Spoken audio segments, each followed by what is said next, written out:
Selamat malam jemaat yang kasih Tuhan.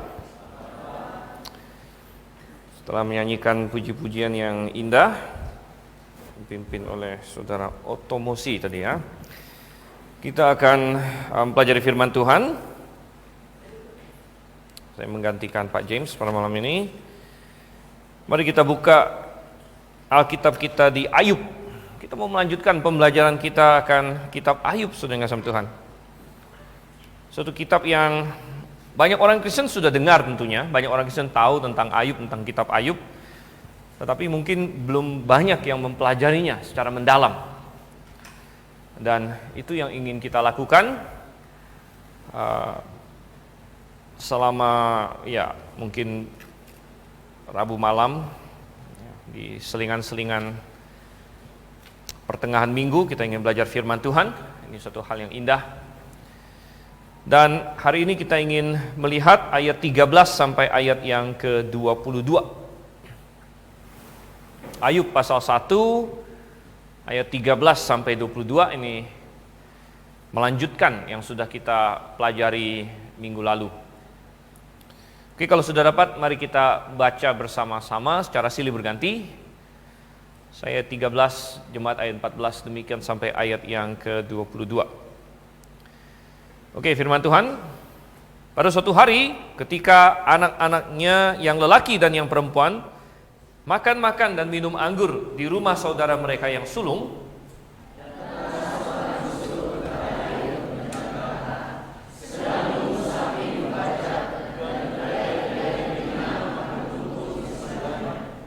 datanglah orang-orang Sheba menyerang dan merampasnya serta memukul penjaganya dengan mata pedang.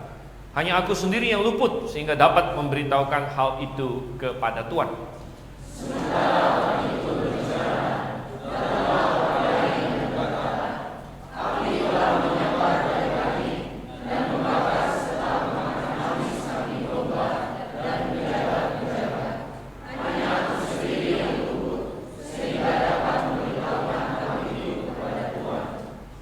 Sementara orang itu berbicara, datanglah orang lain dan berkata, orang-orang Kasdim membentuk 3 pasukan, lalu menyerbu unta-unta dan merampasnya serta memukul penjaganya dengan mata pedang.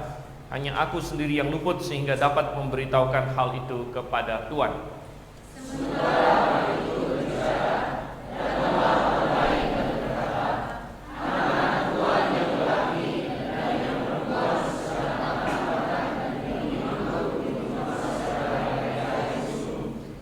Maka tiba-tiba angin ribut bertiup dari seberang padang gurun. Rumah itu dilandanya pada 4 penjurunya dan roboh menimpa orang-orang muda itu sehingga mereka mati. Hanya aku sendiri yang luput sehingga dapat memberitahukan hal itu kepada Tuhan.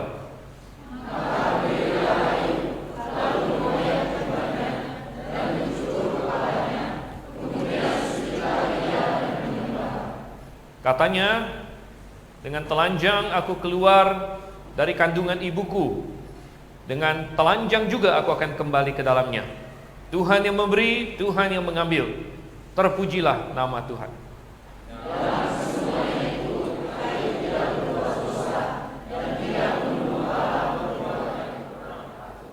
Mari kita berdoa. Bapa di surga, kami mengucap syukur Tuhan. Kami sungguh berterima kasih karena kami memiliki catatan firman-Mu dan di dalamnya ada catatan tentang Ayub juga yang kami baru saja baca.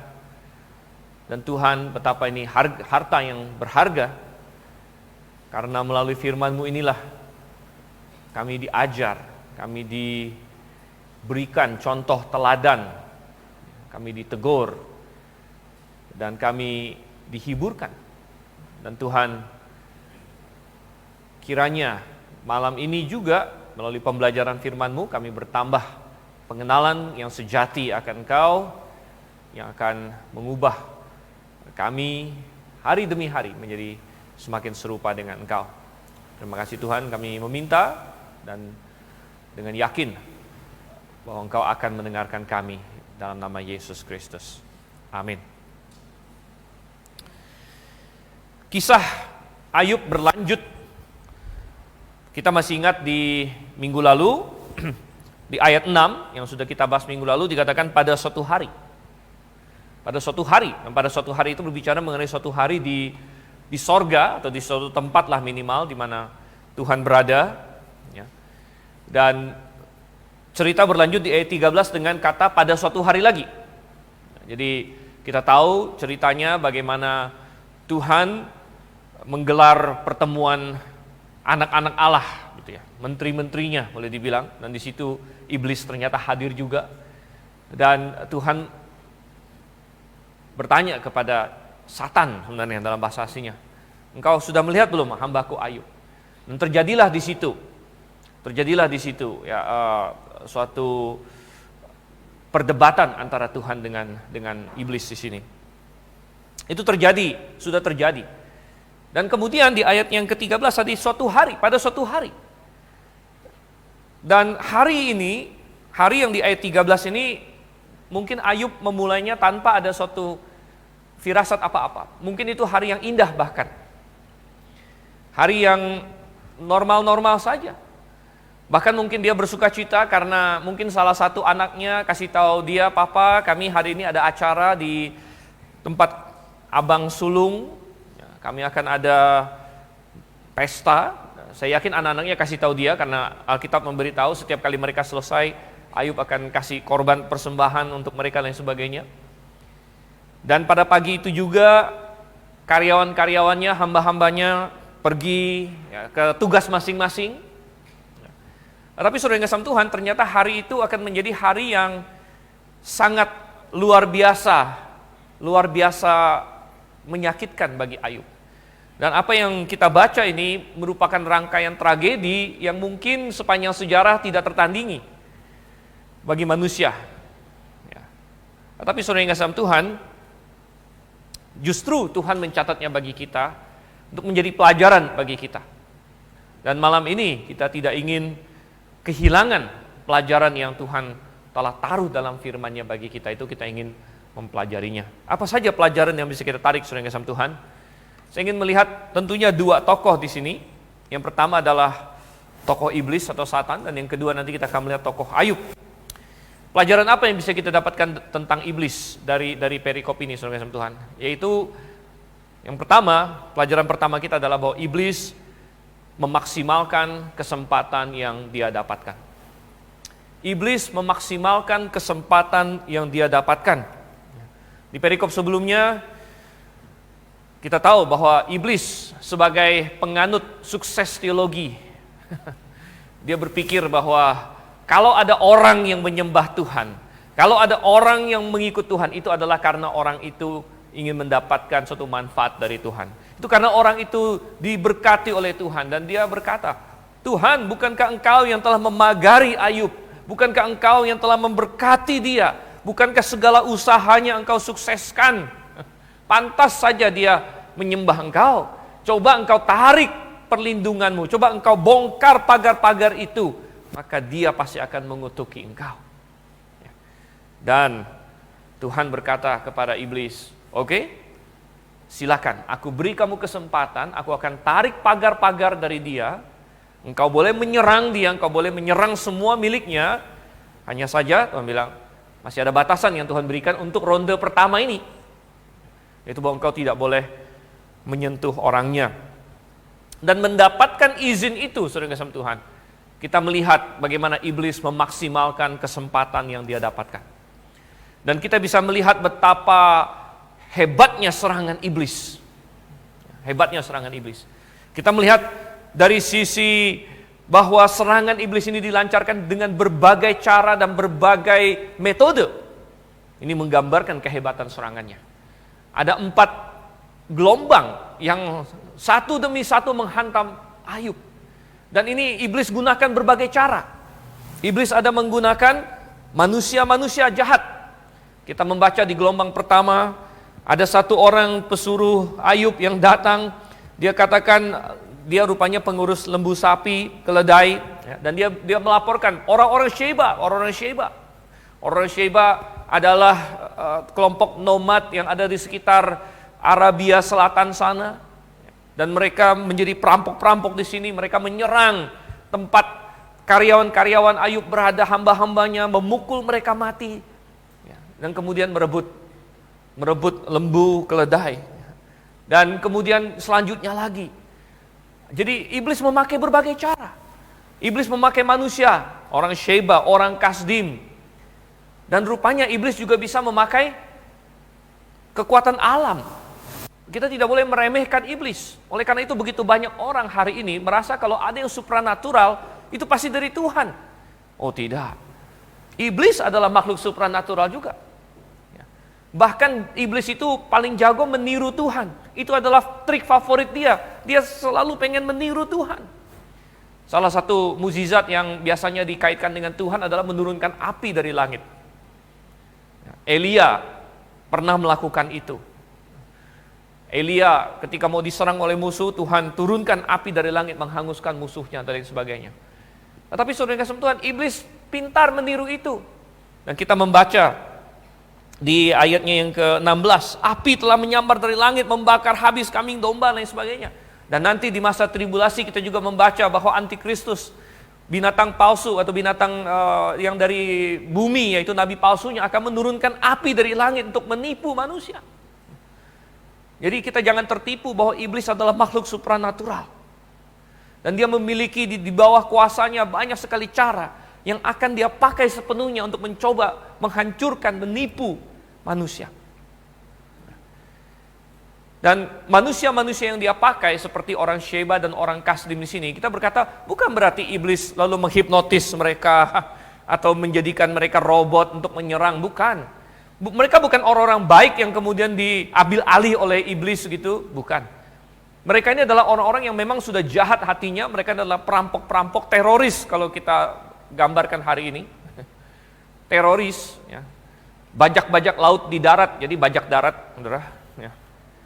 Ya, mereka mengambil ya, dan merampok. Dan iblis hanya sekedar mengarahkan target mereka. Iblis hanya mengalihkan pandangan mereka kepada Ayub. Dan kemudian mereka melancarkan kejahatan mereka. Kemudian kita melihat bukan saja dari berbagai cara yang dipakai oleh Ayub, tapi kita melihat totalitas dari serangan dia. Betapa hebatnya serangan dia terlihat dari kehancuran yang demikian total. Anda perhatikan dari 4 gelombang ini, semuanya habis semua. Tidak ada yang disisakan. Tidak ada yang misalnya, kerugian kita 50%, atau kerugian kita bahkan 75%, atau kerugian kita 90%. Tidak. Setiap gelombang yang datang melapor, semuanya kerugiannya 100%. Bahkan ditekankan di situ hanya aku sendiri yang selamat, supaya bisa membawakan berita ini kepada Tuhan. Jadi, kalau bukan karena iblis pengen orang ini membawakan pesan, mungkin orang itu pun sudah dimatikan oleh iblis. Dan kita melihat betapa luar biasa serangan iblis ini. Kerugian, kehancuran yang total. Ayub kehilangan harta benda yang begitu banyak. Semua harta benda yang di list di ayat 3 itu habis semuanya. Tetapi itu bukan yang paling parah. Dia kehilangan orang-orang, saudara. Dia kehilangan satu hamba-hambanya. Karyawan-karyawannya yang pasti dia kasihi juga. Dan yang lebih parah lagi adalah dia kehilangan anak-anaknya. Dia kehilangan anak-anaknya, 10 orang anak mati pada satu hari. Anda bisa bayangkan itu. Nah, di sini mungkin kita bertanya, kenapa Tuhan izinkan ada begitu banyak orang mati hanya karena perdebatan antara Allah dengan iblis? Mungkin ada yang berkata demikian. Iblis mau menyerang Tuhan, mau menyerang Ayub, tapi kita bisa melihat efeknya begitu luas. Berapa ratus orang yang mati di sini. Tapi kita bertanya kenapa Tuhan izinkan itu terjadi? Ya, jawabannya adalah karena Tuhan berdaulat atas segala sesuatu. Kita tidak bisa menghakimi Tuhan itu benar atau salah karena kita tidak melihat dalam kekekalan. Suatu hari nanti kita akan berdiri di kekekalan juga. Dan pada saat itu kita akan mengakui bersama dengan orang-orang beriman seperti Abraham pernah berdiri di hadapan Tuhan waktu Tuhan berkata, aku akan menghancurkan Sodom dan Gomora. Dan Abraham berkata, pastinya hakim atas seluruh bumi pasti bertindak adil, bukan? Maksudnya Abraham adalah dia ingin memastikan Tuhan tidak menghancurkan Lot bersama dengan Sodom dan Gomora. Dan dia bertanya, bukankah hakim atas seluruh dunia pasti bertindak adil, bukan? Ya, dan Tuhan pasti bertindak adil. Kadang-kadang kita tidak bisa melihat keadilannya, kadang-kadang kita belum mengerti semuanya, tapi kita bisa yakin bahwa Tuhan pasti selalu bertindak adil. Kenapa Tuhan izinkan orang-orang ini mati? Oh, ada banyak jawaban, saudara. Nomor satu, semua manusia toh memang akan mati. Itu jawaban pertama.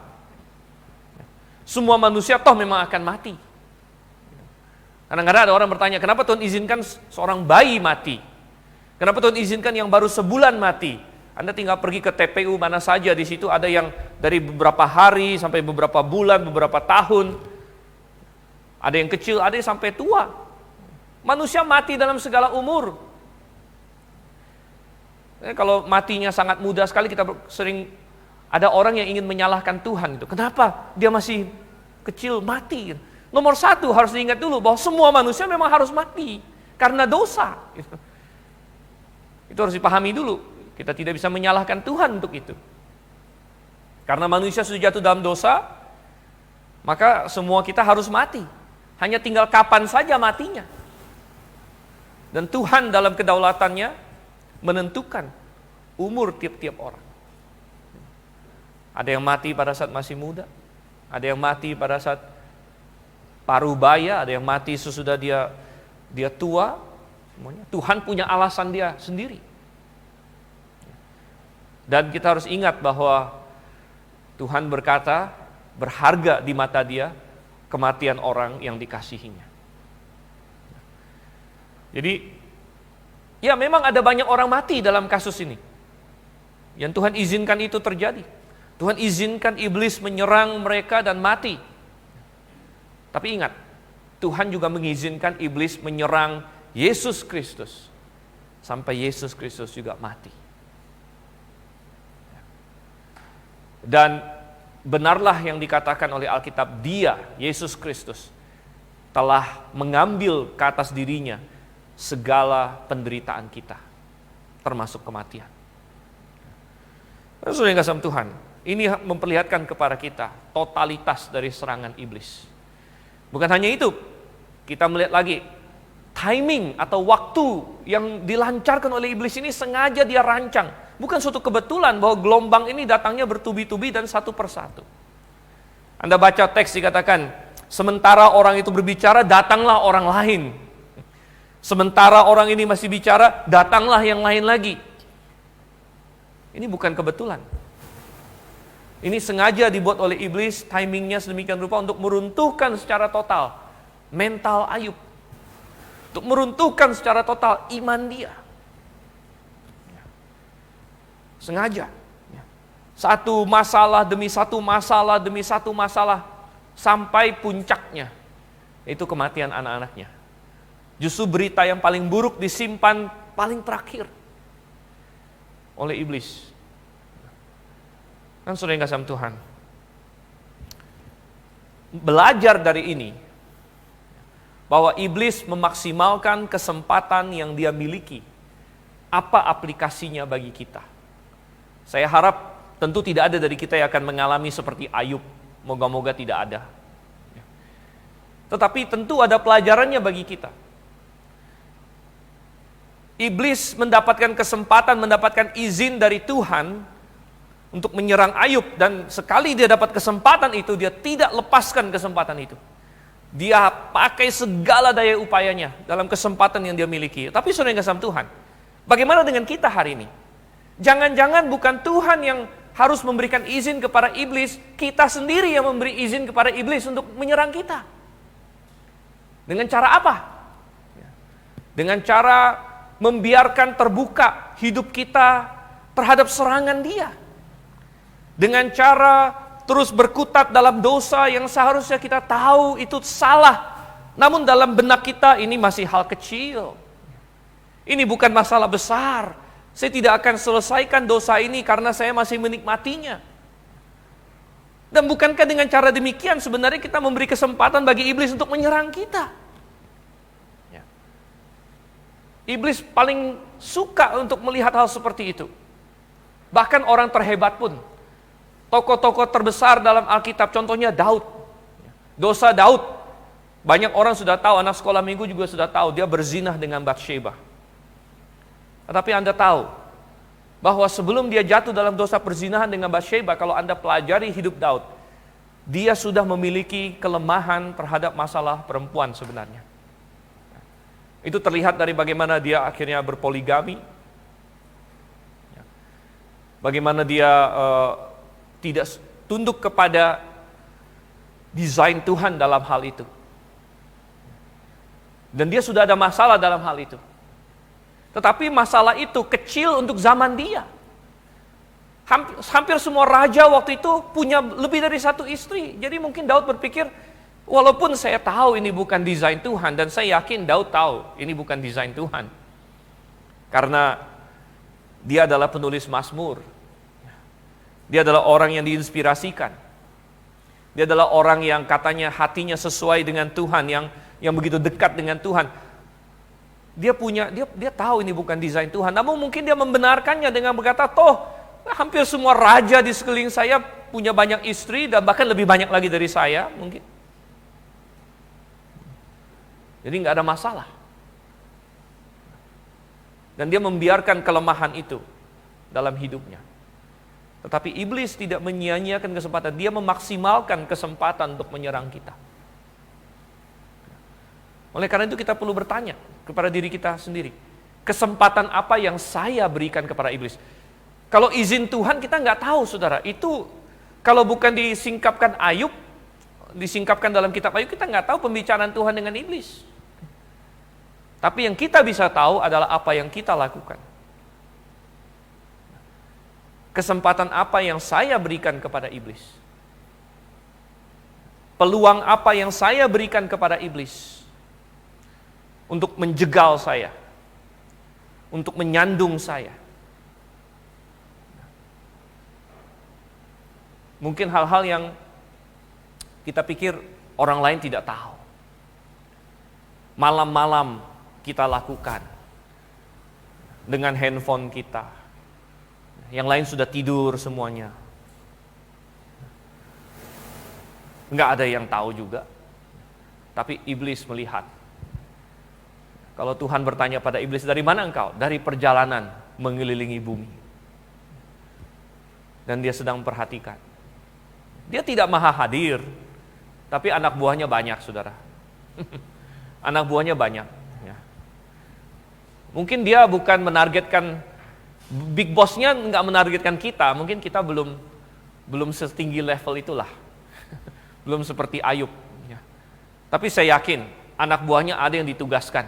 Apalagi jemaat Grafe, pasti ada yang ditugaskan. Ini bahaya ini. Apalagi mahasiswa GITS, ini calon Kopassus ini harus banyak sedikit legionnya. Ini. Coba dicek itu asramanya itu. Dan saya nggak tahu kesempatan apa yang Anda buka untuk iblis menyerang Anda. Anda berkata, wih, ya. Anda dengan segala alasan, ini nggak masalah, ini hal kecil. Tapi Alkitab berkata apa? Flee, larilah, jauhilah nafsu orang muda, jauhilah kejahatan. Jauhilah semua itu, larilah, karena ketika Anda membuka pintu sedikit bagi iblis ada celah. Ada celah. Dan iblis tidak akan kasihan dengan kita. Iblis setega-teganya, dia akan memaksimalkan kesempatan yang dia miliki. Dia hancurkan sebanyak-banyaknya. Melalui dosa, melalui kejatuhan, melalui berbagai hal. Kita perlu hati-hati akan hal itu. Baik, pelajaran kedua, saudara kasih Tuhan, yang ingin kita pelajari di sini. Yang pertama adalah mengenai iblis. Yang kedua adalah mengenai Ayub. Kalau iblis tadi kita belajar bahwa iblis memaksimalkan kesempatannya. Yang kedua kita belajar tentang Ayub. Ayub memenangkan pertempuran rohaninya. Ayub memenangkan pertempuran rohaninya. Ayat yang ke-20, respon Ayub setelah mendengar 4 gelombang berita yang begitu luar biasa tragis ini, maka berdirilah Ayub. Saya membayangkan 4 gelombang ini, pas orang pertama ngomong, Ayub sudah mau berdiri, datang lagi satu, nggak jadi, dia duduk, saudara. Ya. Pas yang kedua selesai ngomong, dia mau berdiri, datang lagi yang ketiga, gitu. Dia mau berdiri lagi, datang yang keempat. Mungkin Ayub sampai pusing-pusing. Tapi begitu yang 4 selesai dan nggak ada yang datang lagi, baru dia punya kesempatan untuk berdiri dan merespon kepada apa yang terjadi. Dan luar biasa sekali apa yang Ayub katakan. Ayub berkata, dengan telanjang aku keluar dari kandungan ibuku, dengan telanjang juga aku akan kembali ke dalamnya. Tuhan yang memberi, Tuhan yang mengambil, terpujilah nama Tuhan. Dan Alkitab mencatat bahkan, ini komentar Tuhan sendiri. Komentar Tuhan sendiri bahwa Ayub tidak berbuat dosa sedikit pun dalam masalah yang satu ini. Wow. Ini kalau ujian nih dapat nilai 100, saudara. Di GITS kan ada ujian yang bisa dapat 100, ada juga yang susah dapat 100 gitu kan ya. Ya. Anda tahu sendirilah. Ya. Oh, ini ujian dari Tuhan, gitu kan. Ini dapat 100. Karena Tuhan sendiri berkomentar, Ayub tidak berbuat dosa apa-apa di dalam masalah yang satu ini. Tapi yang ingin kita pelajari adalah apa rahasia dia. Kenapa dia bisa menang dalam pertempuran rohaninya? Ada 2 alasan. Yang pertama, karena Ayub memiliki pandangan yang tepat tentang Tuhan. Ya. Ayub memiliki pandangan yang tepat tentang Tuhan. Setelah dia kehilangan semua hartanya, kehilangan keluarganya bahkan, dia bisa menang karena dia mengenal Tuhan dengan benar. Maksudnya apa dia mengenal Tuhan dengan benar? Dia memiliki pandangan yang tepat tentang Tuhan adalah nomor 1, dia tidak menjadikan Tuhan atau menganggap Tuhan hanya seperti dewa penghasil uangnya. Ini adalah yang iblis tuduhkan kepada dia. Ayub itu menyembah engkau, Ayub itu ikut engkau hanya karena dia dapat manfaat. Dia mendapatkan berkat, dia mendapatkan sesuatu, dan kalau misalnya itu benar pandangannya Ayub, pasti dia jatuh di sini. Tapi ternyata tidak. Ayub bisa menang karena dia punya pandangan yang tepat tentang Tuhan. Dia tidak menganggap Tuhan seperti semacam dewa yang menghasilkan uang untuk dia, ya, sesuatu untuk dia manipulasi. Ya. Ada banyak orang punya konsep yang salah tentang Tuhan. Banyak orang hari ini mengejar Tuhan untuk itu. Bahkan ada konsep bahwa alam semesta ini bisa bekerja untuk engkau. The Secret dan lain sebagainya, ada buku seperti itu. Tuhan digambarkan seperti suatu kuasa impersonal. Kalau bagi yang pernah menonton Star Wars, Tuhannya itu The Force, katanya. Ada kuasa apa? Tetapi intinya kenapa Tuhan dalam Alkitab, saya sudah berkali-kali mengatakan, kenapa Tuhan berkali-kali melarang namanya sihir dalam Alkitab? Karena sihir adalah berusaha untuk memanipulasi kuasa di atas supaya melayani kemauan saya.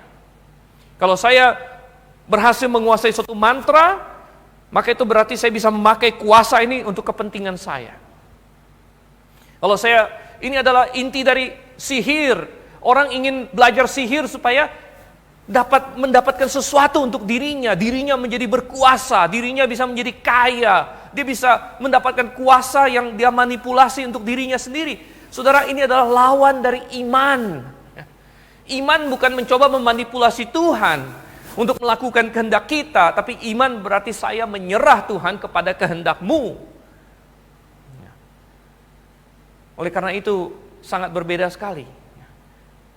Dan kalau misalnya Ayub tidak memiliki pandangan yang benar tentang Tuhan, dia sudah pasti akan jatuh di sini.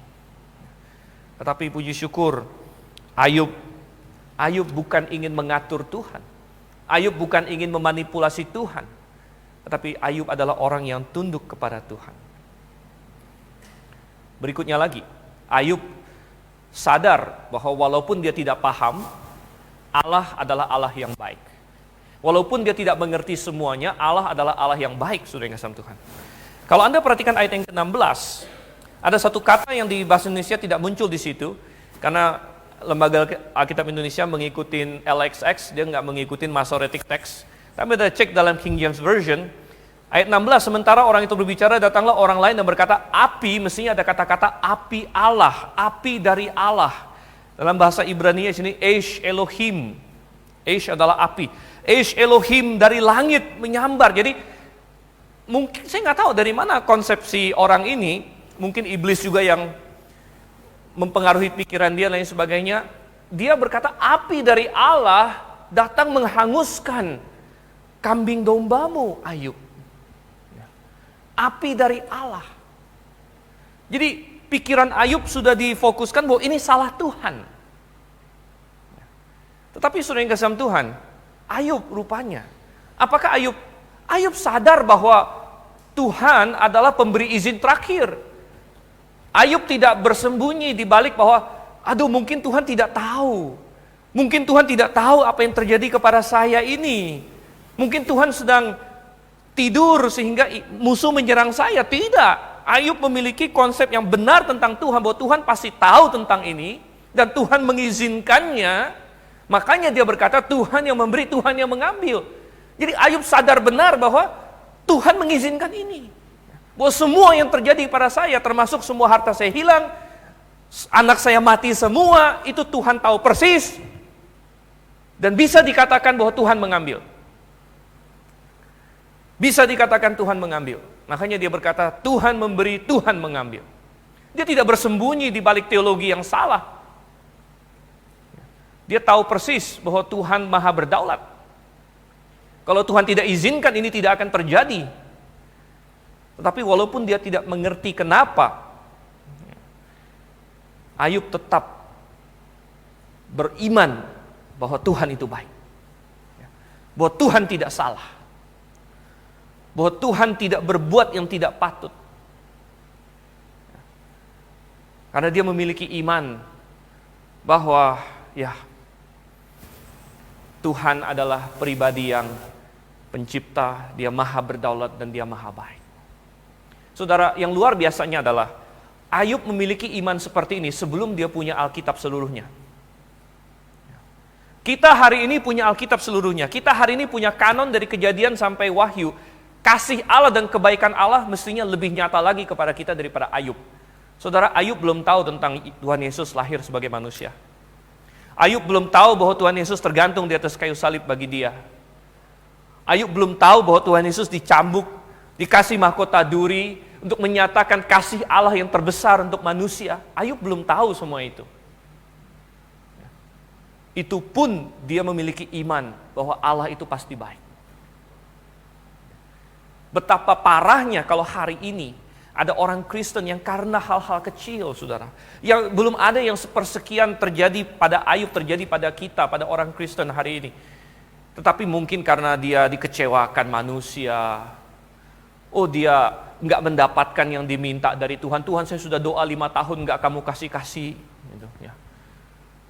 Dia nggak naik jabatan, dia nggak naik pangkat atau entah apa lagi.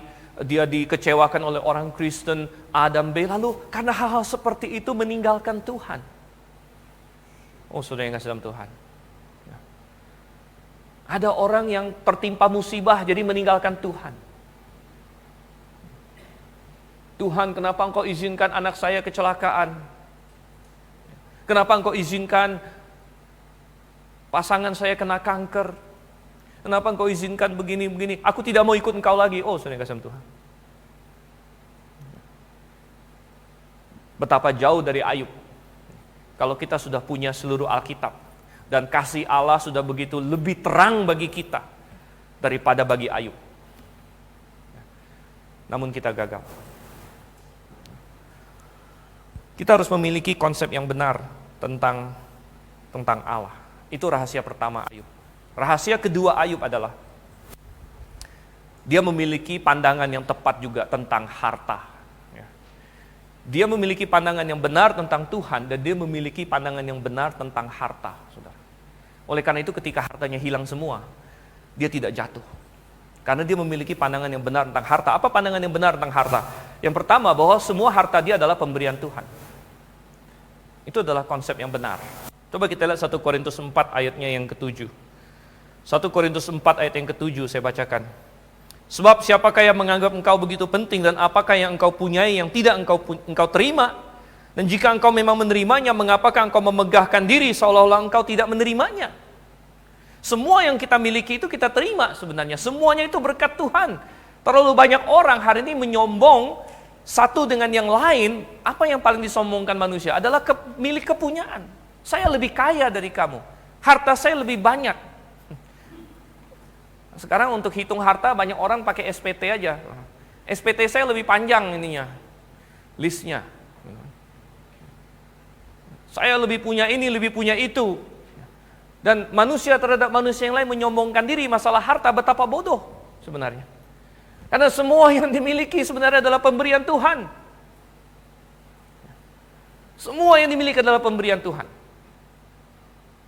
Bagi orang percaya, semua apapun di luar pintu neraka adalah pemberian Tuhan, adalah kasih karunia. Dan Ayub sadar akan hal itu, padahal dia orang terkaya, harta dia banyak sekali. Namun dia berpegang kepada prinsip yang satu ini. Kemudian, Ayub memegang harta duniawinya dengan tidak terlalu erat. Dia memegang harta dia dengan longgar.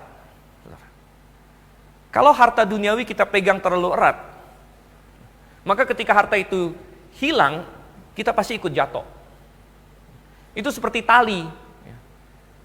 Kalau Anda sedang ditarik oleh sesuatu, ya kan? Anda pegang talinya itu berapa erat? Anda pegang erat banget. Ya. Begitu dia nyungsep, kamu ikut nyungsep. Tapi kalau kamu pegang dengan ringan saja, kenapa? Ini berkat Tuhan. Ini berkat Tuhan. Dan ini pun bukan harta sesungguhnya. Harta sesungguhnya itu di sorga nanti. Ini harta pendahuluan aja lah. Di dunia ini. Ya. Anda pegang longgar-longgar saja. Jangan seperti paman gober. Yang erat banget dipegang. Bahkan satu keping pun. Ya. Mungkin kalau mau kasih orang, kasih bayar orang kan. Dia pegang, ngasih ditarik-tarik begini. Ya. Ini kita bilang repot juga kalau seperti ini. Harta dunia jangan dipegang terlalu erat. Coba kita lihat peringatan Tuhan Yesus, Lukas 12 ayat 15. Lukas 12 ayat 15.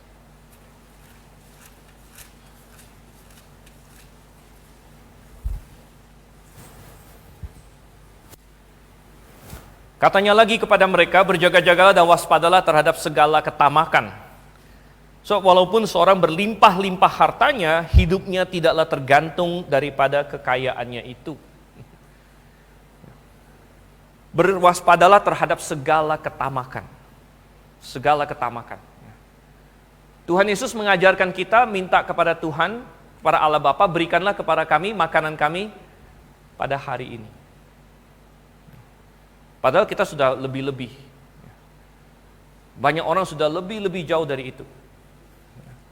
Tapi masalah ketamakan adalah tidak pernah merasa cukup. Tidak pernah merasa cukup. Selalu, wah sudah ada, tapi kan harus ada jaga-jaganya. Jaga-jaganya kalau bisa, jaga-jaga untuk setahun. Jaga-jaga setahun udah ada, saya harus jaga-jaga 5 tahun punya. Gitu kan? Jaga-jaga 5 tahun sudah punya, saya harus jaga-jaga 10 tahun. Kalau bisa seumur hidup jaga-jaga, nggak usah kerja pun sudah bisa tiong-tiong gitu. Itulah yang dicari manusia, financial freedom katanya. Sudah financial freedom, oh masih kurang financial freedomnya anak saya. Supaya anak saya pun nanti nggak usah kerja lagi. Tapi saudara yang kasih dalam Tuhan, hati-hati. Jangan kita berpegang terlalu erat. Caranya bagaimana supaya jangan pegang terlalu erat? Biasakan dibagi, biasakan diberikan. Biasakan diberikan kepada pekerjaan Tuhan. Biasakan untuk membantu orang. Salah satu kerugian gereja yang tidak mengajarkan perpuluhan, bukanlah bahwa gereja itu kurang uang, saudara. Saya katakan. Gereja yang tidak mengajarkan perpuluhan, kerugian utamanya bukanlah gereja itu kurang uang. Tapi kerugian utamanya adalah orang-orang di sana tidak belajar untuk berkorban. Tidak belajar untuk memegang hartanya dengan longgar. Tidak belajar untuk mengasihi Tuhan lebih daripada harta dan mengutamakan Tuhan. Bukan masalah gerejanya kurang uang. Kalau itu gereja yang Alkitabiah, Tuhan punya cara lain untuk mendatangkan uang di situ. Tetapi kerugian utamanya adalah orang-orangnya tidak diajar untuk memiliki konsep yang benar tentang harta. Dan dia bisa jatuh dalam dosa ketika tantangan datang. Mari kita belajar dari semua ini, kita berdoa. Terima kasih Tuhan untuk kasih setiamu kepada kami. Terima kasih untuk pelajaran dari Ayub, betapa serangan yang dia hadapi dan segala sesuatu yang menimpa dia, namun oleh kasih karuniamu, oleh kekuatan dari Engkau dia menang. Dan kami juga memiliki sumber daya yang sama, Roh Kudus di dalam hati kami. Ajar kami untuk juga memenangkan peperangan-peperangan kami, sehingga kami memiliki konsep yang benar tentang Engkau, tentang harta, tentang segala sesuatu. Kami berdoa dalam nama Yesus Kristus. Amin.